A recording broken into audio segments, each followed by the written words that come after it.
Socks, you're so silly. So today's subreddit is a text-only one. Um, it's called Malicious Compliance, and it's where people basically be petty. People confronting, or people conforming to the letter, but not the spirit of a request, is what the description says.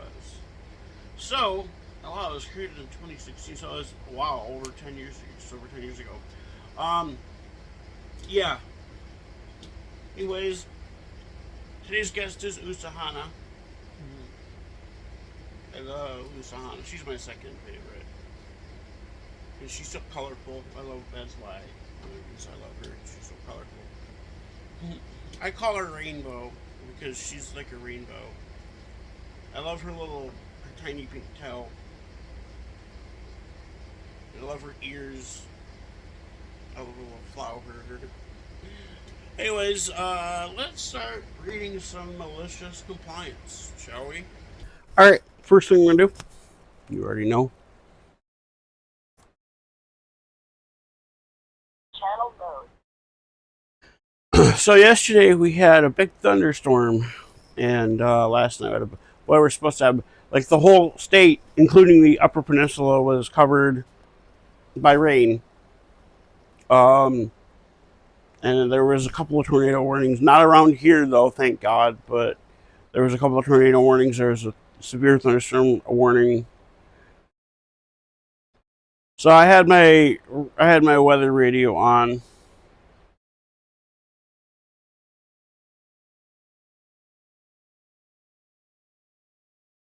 Hey, cool. Facebook actually did something. So, there was this comment. This one guy said the N word and he used the hard R on Facebook. And I reported it to Facebook, and Facebook actually removed it. That's really cool that Facebook's actually removing things. All right. Whoops. My partner invested $1,700 and worked 2 hours a day, and now that I kicked him out, he's demanding $3,000 plus more than $3,000 in plus USD. He claims he owns my brand. Oh no. Hey Reddit, I need to get some perspective on this absolute nightmare of an ex-business partner. Let's call him EP. I hate it when people do that. Just use, like, actual names. To give you some context, I'm a mechatronics engineer. I don't know what that is. Running a digital manufacturing custom woodworking shop. Okay, so, like, okay.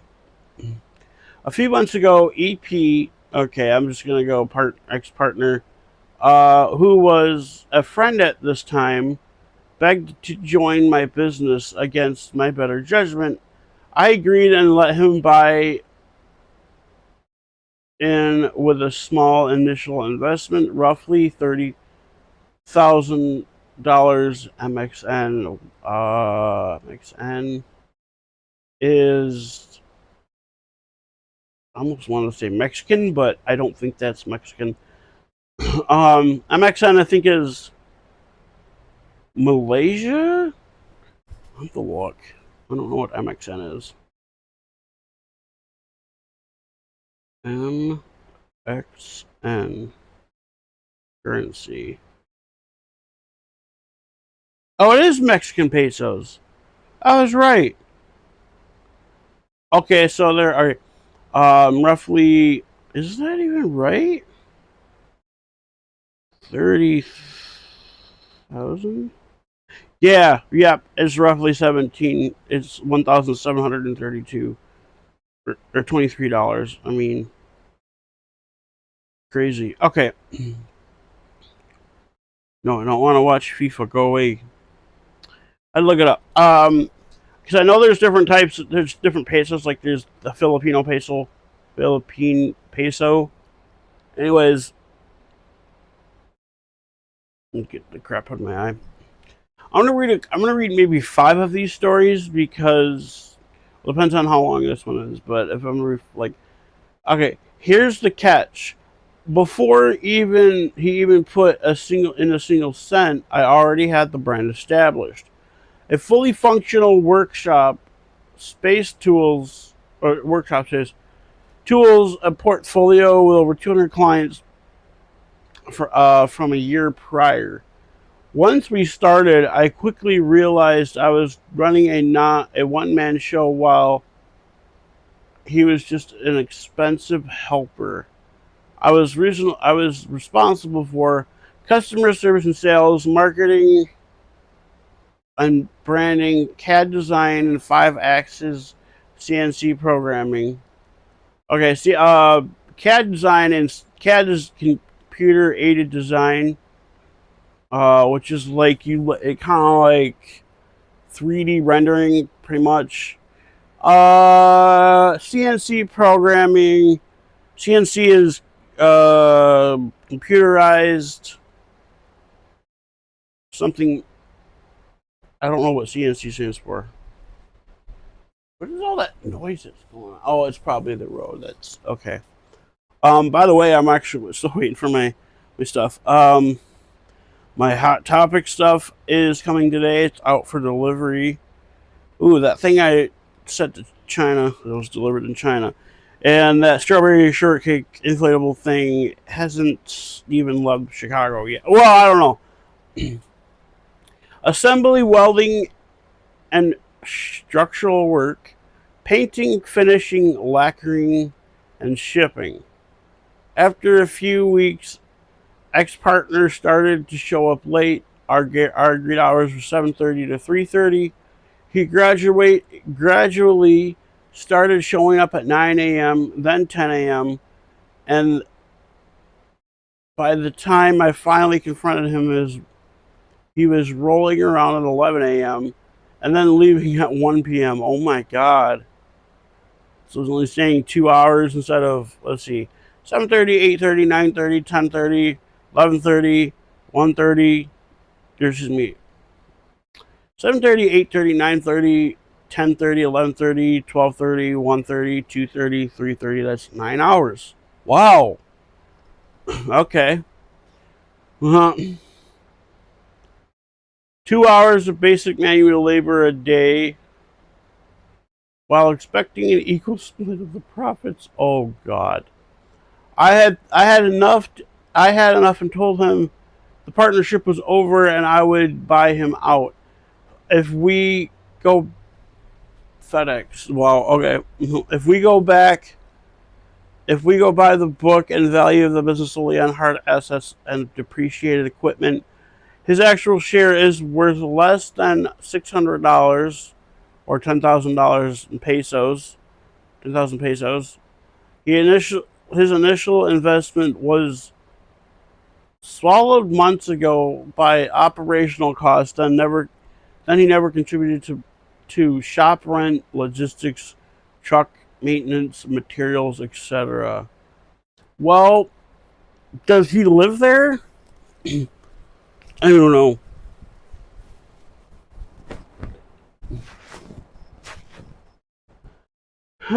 Now, ex-partner is throwing a tantrum. He is demanding that the pre-existing brand name, social media pages, and client list be included in the valuation so we can get a massive payout.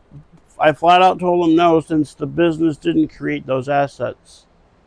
I brought them in. In an effort to avoid drama and just get his leech out of my life, this leech out of my life, I simply told him during a weak moment that I was thinking about giving him $3,000 or $50,000, 50,000 pesos, just to walk away. He immediately locked that onto that number as if it were a mandatory legal debt. Man, these loud ass trucks. FedEx again. It's going the other way though. Now he's demanding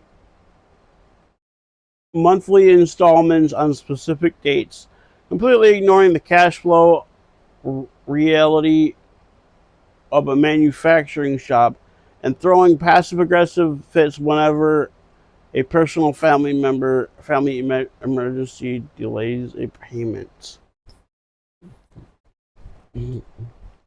On top of being completely useless under a roof, he has always looked down on my engineering work, constantly acting superior and using his devout Christian morals to lecture me while actively freeloading off my back. Oh God. The malicious compliance, here we go. Last week he got controlling and demanding an itemized spreadsheet of every single project because he thought I was underpaying his share. He literally said, I don't work with approximations. So I took him up on it. I descaled every project cost down to the exact millimeter of thinner, every screw, every drop of wood glue, and the actual wear on the CNC bits. So CNC bits are like a drill, and the drill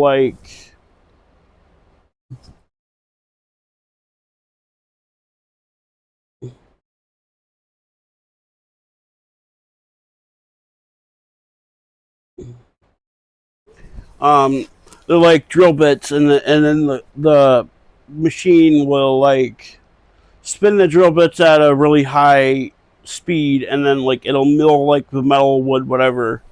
Um,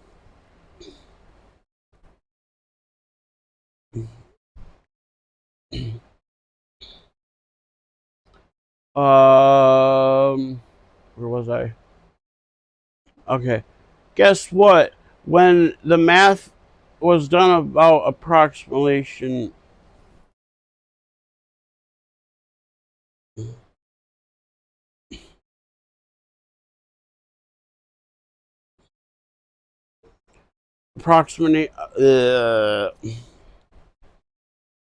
sorry, my friend's texting me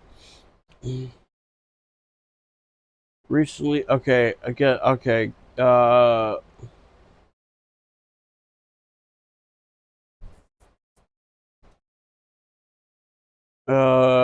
Actually owed about 100. He actually owed me $115, 2,000 pesos. His response, whatever. I only have 25 bucks on me right now, and he just played dumb. I recently worked alone for a couple of days while he flaked, and I thought it was flaked, and my productivity literally doubled without his noise in the system.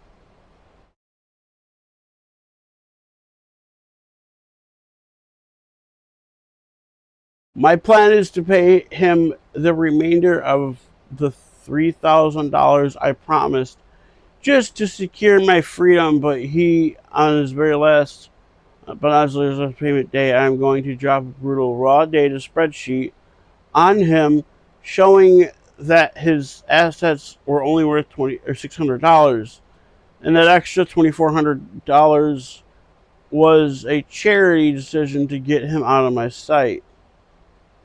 Am I the asshole? Am I the asshole for completely wanting to completely crush his ego with data in his way out? No, you're not. You're not. Oh wait, my house is malicious compliance. Bro doesn't care if he's getting insulted. But insulted, he's getting $3,000.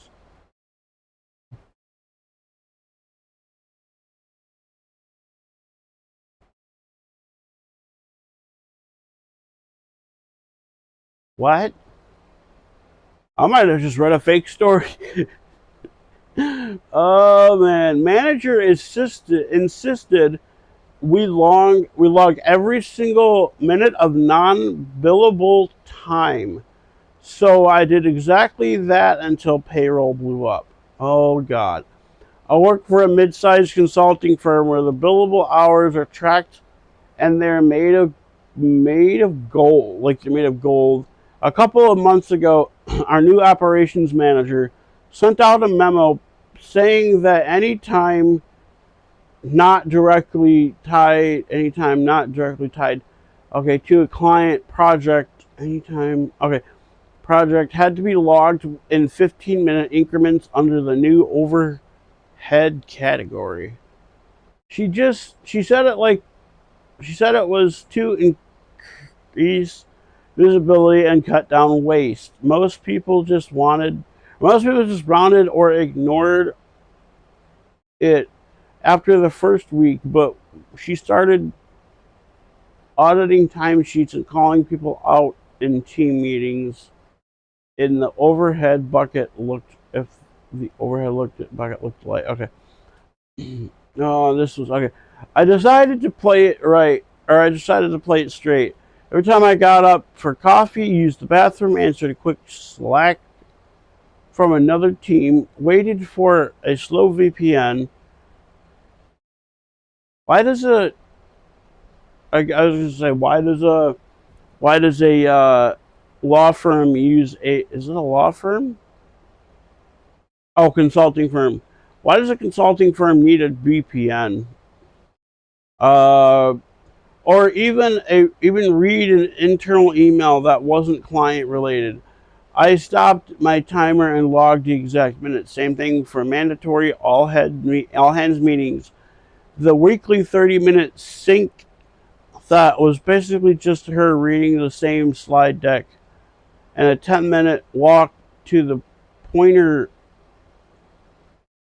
to the printer when it was jammed. I even starting noting the 2 minutes it took to restart my laptop after first window updates. Oh, after 3 weeks of my overhead total was 18.75 hours for a 40-hour week. My actual billable time dropped below the 75% threshold the firm likes to brag about in recruiting. When payroll ran, my manager got flagged because my utilization report looked like it was barely working. She pulled me into a 45-minute meeting, which I logged as an overhead, demanding to know why my numbers were so bad. I throwed I showed her the spreadsheet with every line item and timestamps. Okay. She told me to use common sense. Oh no. Going forward, I asked if that meant the policy was being updated. She said no. Just to be reasonable? Oh. Yeah. Next timesheet, I kept the same level of detail but added a note at the bottom citing the original memo. HR ended up getting involved because other three other people on my team started doing the same thing after seeing mine. Last I heard, the policy is still on the books, but nobody's been asked to produce the granular logs in weeks. My manager now avoids eye contact with me in the hallway. Hey, cool.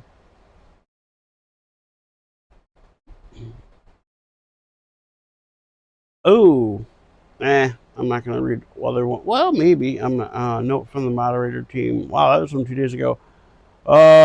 Fictional stories are not new to this community. In Rule 3, because of that. Okay, that's about wow. Yeah, I'll probably do that one. Disclaimer: I refer to my father as my abuser. He doesn't deserve the paternal title. All right, so I'm gonna guess that they're mentioning abuse in here. There's no trigger warning, but I'm gonna add my own trigger warning just in case you guys don't want to see um, any, you know, don't want to talk about abuse. When I was 19, fresh out of grammar school, there's a school specifically for grammar. Okay, and looking forward to going to a university abroad. By then, my parents were divorced for a year and had been receiving child support payments from my abuser. Okay. They were not much, and okay, parents, okay. They were not much, around 75 pounds per month, or 75 euros per month. That's euros. In the mid 2010s. That is absolute dog shit. But that's what my parents agreed on during the divorce, and it's not like I had any expenses at the time. That's still very dog. That's a dog shit amount though. But when I was leaving my country to study abroad, I knew that the destination country was more expensive than my home country. So I asked my abuser to discuss increasing the payments for the duration of my studies. He agreed. Well, you know what? Hey, at least he agreed to it. Fast forward a couple of weeks, my abuser messaged me while me one evening accusing me of manipulating an old lady to tell the neighbors secrets and paint my abuser in a bad light. What? This is what actually happened. My mom was walking our dogs and randomly met the neighbor's mother. She asked her a few questions about the living situation between my abuser and the neighbor. Okay. His lover that cheated on my mom after 6 or more years to check just how much my abuser was lying to us. I wasn't there for this. I did not ask my mom to do this, and only learned about it later when my mom told me she found out. But according to my abuser, I was a master manipulator. Takes one to know one, eh? I responded that it's difficult to trust him when he lied to us for years. He greatly offended. He got greatly offended and demanded an apology. I refused. His final ultimatum was that if I didn't apologize in 24 hours, he would cancel the increased child support payments. I would need to get a lawyer to get him to pay, so I did. I spoke to a lawyer. Um, I spoke to a lawyer and gave him the power of attorney to act on my behalf. I wanted to take it to court, but the lawyer wanted to try sending a letter to arrange a meeting before taking it to court. Long story short, my abuser, who is usually narcissistic, self centered, proclaimed main character who wasn't afraid of picking up literal fights, wow, suddenly became the most docile creature in the meeting room and agreed on increased payments almost immediately. He probably knew what we were asking was way less than what the court would demand. Probably. I mean, shit. The court would probably he's probably gonna pay like I don't know, maybe a couple, like 1,000 a month or something. I mean, usually that's what it is. I'm taking my blankets off. I'm hot. I don't know if that's what it really usually is. Um, Man, my arm keeps itching. He ended up paying for the duration of my studies and a little bit after until I got a job. My only regret is that I never saw his face when he received the summons from my lawyer. And no, I still haven't apologized. Edit, I'm seeing this come up a lot. I'm going to clarify. I am from a Central European country. Local law requires payments of child until the child is 26. Oh, wow. So, yeah. I think in the U.S., I believe it's 18. All right, I'm going to read one more story. Not that one. Oh, that's promoted. $119. That's eBay. Yeah, that's eBay. All right, professional photographer knew better than ophthalmologist. It cost him 750 euros. I am a qualified. It depends on how long this one is. Oh, this one's pretty long. Okay, this probably will be the last one. I'm a qualified dispensing optician in France. I don't know what that means. I know what an optician is. Wait, optician. Those are the people that work on glasses, right? Because there's optometrists who the actual eye doctor, and an optician I think is people who like actually work on glasses, like they fix them, make the lenses, stuff like that. Optician, qualified dispensing opticians are trained in psychological or physiological optics and visual. Yeah, that's kind of what I thought. We can adapt a prescription when necessary, but we are not allowed to create one from scratch. Okay. Back when I was learning the trade, a colleague of mine had a perfect malicious compliance moment with a customer. At this time, a medical prescription wasn't legally required to buy glasses. The customer had seen 3 different ophthalmologists, received 3 different prescriptions, and decided to cherry pick the parts he liked from each one to build his own improved prescription. The worst part was the addition of his progressive lenses. So progressive lenses, they are okay. So like mine are. Ooh, it's not like a dialogue.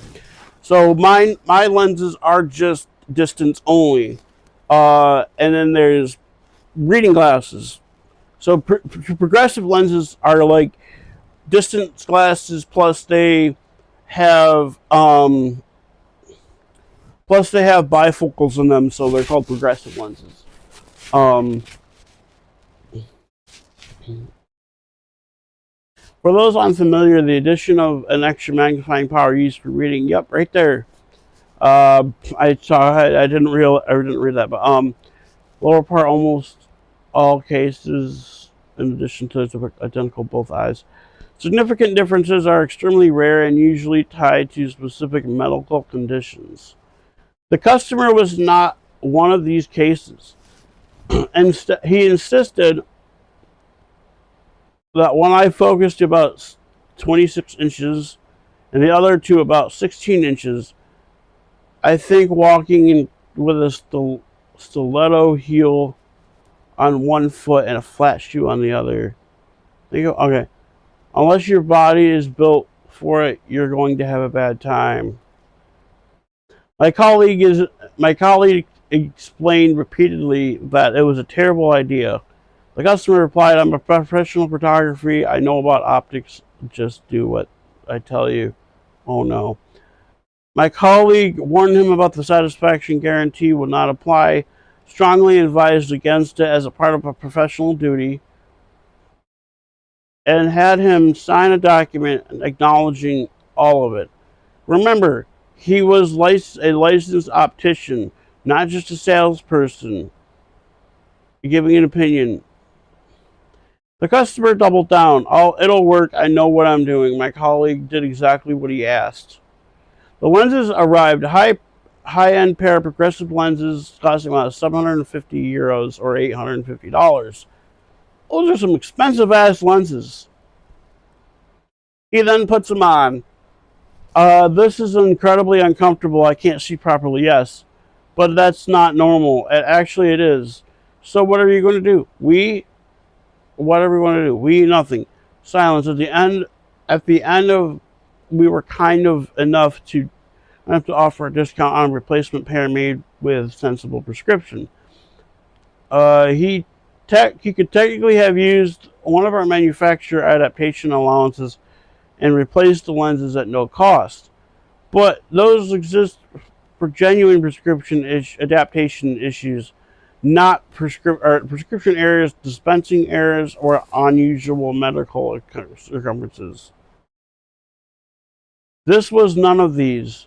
The lenses were made exactly as I ordered and performed exactly as everyone thought or everyone except the customer expected them to. That is really funny. Let me read this one real quickly here. People are morons. Had a 50-year-old patient who is point or negative 2.5 nearsighted. Mine are like negative 5 or something. My eyes are bad. That means she's blurry at a distance and needs glasses for driving in TV, etc. But because of the nearsightedness, she could read well without glasses. She told me she wanted LASIK. I told her that once she was no longer sighted. I thought I saw something flash, but I don't think I don't. Oh. Um.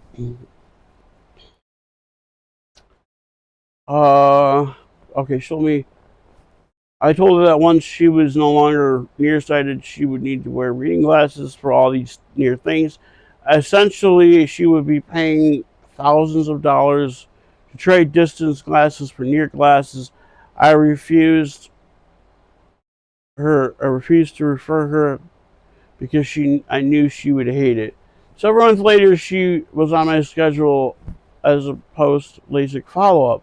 Turned out she self referred herself and got it done. Our talk went something like this: I see you had LASIK done. How is it going? Those idiots did a terrible job. I can't read anything anymore. Okay, good. It sounds like it worked exactly as expected. No, I was told I wouldn't need glasses. All right, I know I was told it would be clear. When they opened up my last chart, I showed her where I typed in all caps. Roughly ED or thoroughly ED patient she will not see after getting LASIK. No referral to be made as she will hate the results. She then tried to blame the surgeons for not telling her, which I'm sure they did. Oh my God, that one's bad. All right, that'll be the last little snippet story I read here. I hope you guys enjoyed the video. Later today, I'm going to. Well, I don't know if it'll be later because. Let's see, where is my phone? Oh boy, I lost my iPhone again. I keep losing that damn thing. Oh, there it is. Let's see if my stuff was delivered yet. It probably wasn't. Oh yeah, it was delivered. Actually got an email from Hot Topic saying my stuff was delivered. That's funny. So yeah, that'll be the end of today's video. I'm gonna go and